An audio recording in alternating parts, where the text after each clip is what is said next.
Hey guys, welcome back to another video. In case you're new here, my name is Kim. This is Core Union. Today's my day off, but I was inspired to come on. I had a comment that I thought would be helpful by, let's see, Chrissy Rose. This was from a couple days ago on the channel. Basically, she told me this. I just read a book from Louise Hayes that said we shouldn't attempt to draw a specific person to us as we don't have the right to mess with their energy. She put it in a much more eloquent way. Can you help me with the confusion I'm having over this? So this video is going to be around the topic of free will and messing with people's energy, because I do think it's an incredibly important topic. Before I do answer this question, in case you guys have been wondering about this topic, if you do love my content, please do like, comment, and share. It helps the channel. If you want me to be your coach to help you manifest anything at all related to your specific person or anything related to health, security, finance, email me a short description to kim@coreunion.com and then go to my website, coreunion.com. You can book either a single session or a package, and then my scheduling assistant, Olga, will get back to you. We don't have the power to mess with someone else's energy. We don't have the power to make any changes in the 3D. And I think this is where a lot of people get confused and why a lot of you guys might be having a hard time with this.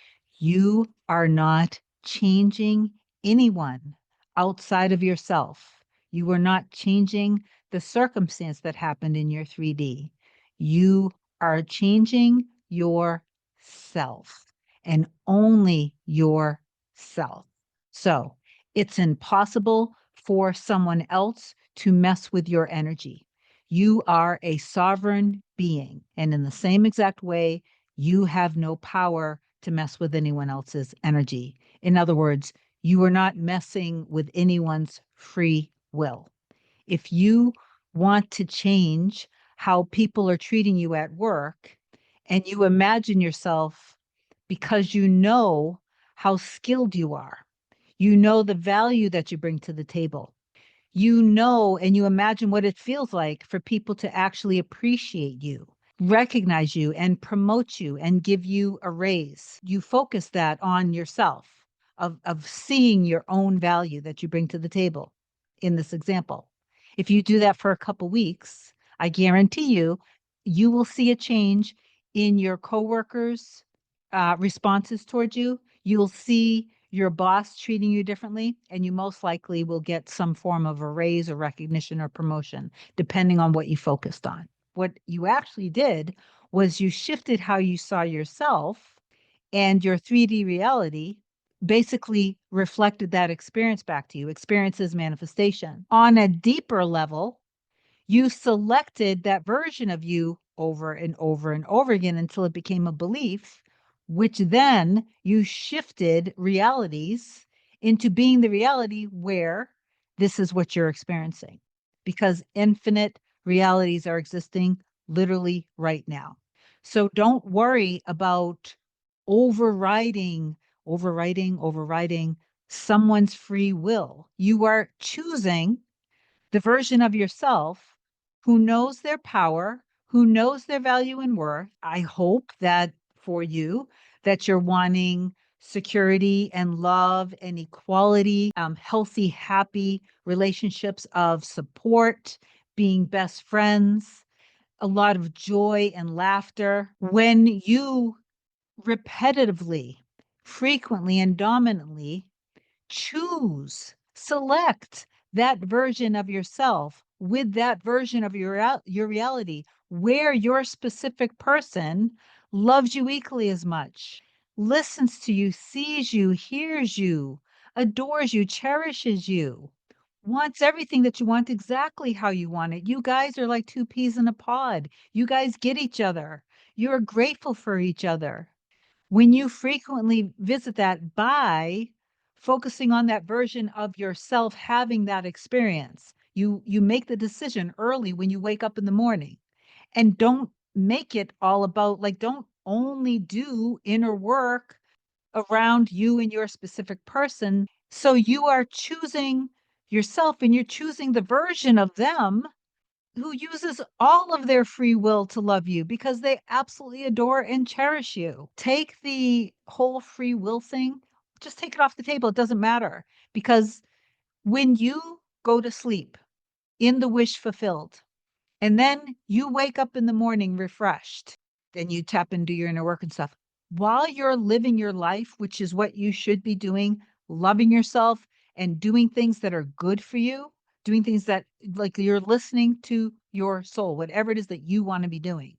While you're living your life and you're in a good state, you're in a good mood. A state is catching a mood. A mood is a feeling. When you are doing your inner work without messing with the 3D, so you give yourself time to shift and change yourself, you'll be in a different, completely different state of mind, living your life, enjoying it, and you'll be doing things because you are alive. Every single thing that you're doing, whether it looks like it's related to all of the things you're manifesting or not, is already on the timeline. Does that make sense? So you will take inspired action to do all sorts of things throughout the day, and you will be under the influence of source if you are in a good state because you've been very focused and disciplined on choosing yourself and the life that you want, that you deserve to have. So you're letting go of all the trauma bonds, meaning when I say trauma bond in this case, you're releasing the bonds that you have to the trauma that happened to you when you were growing up. You're in your power. You're in love with yourself and life. Life is wonderful. You are then going to be under the influence of God, universe, source, your higher self, however you want to label it. You are not even exercising your free will. If you are in fear, distrust, anger, frustration, holding on, you have a tight grip on those old traumas or on the old story with the old version of yourself and the old version of your specific person, that the old versions of all of that isn't even nearly worthy of you and or them or the life that you deserve to have. And to me, that's blasphemy because you're not actually realizing how powerful you are. But when you have a tight grip on that and you're frustrated and you're angry, no blame, shame, or guilt. I'm not saying that at all, but I just want you to realize that then when you're having urges to do something and you're having inspired action to do things that aren't in alignment with the end, that's because you are actually under the influence of your ego. If you can keep it as simple as possible, it's going to work wonders for you. I promise you. Realize that infinite realities exist. You have the choice to live whichever out of these infinite that you want. Make the decision early on that you trust yourself, you trust the process, and just literally go right into this is who I am. This is my life. This is what my life looks like in all of these areas. And when you have old fears and thoughts come up, because it will happen while you're making the shift and change, the old story and the fears and the memories, they're going to come at you, and that's okay. Don't let them get a hold of you. Be a guard. Body is your temple. Imagination is your kingdom of heaven. Be a guard. You're not even welcome to come in. You can't come in. Okay. If it got in the gateway and now you're triggered and you're upset, you're going to have to handle it. You're going to have to give yourself the love that you need, that you needed back whatever it was happened, whatever these trauma bonds are to your memories. Then do a little revision with the people that hurt you. You can also do revision, obviously, with your specific person, but like I always say, it's best to detach from them. I mean, meaning detach this trigger from them, because the only reason why they reflected it towards you was because of something, a trauma bond that you have with something when you were a kid.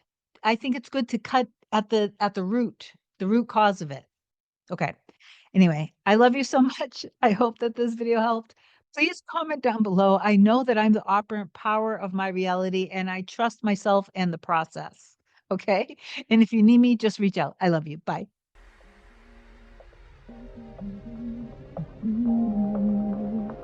Nothing can come, nothing can come, nothing can come between us.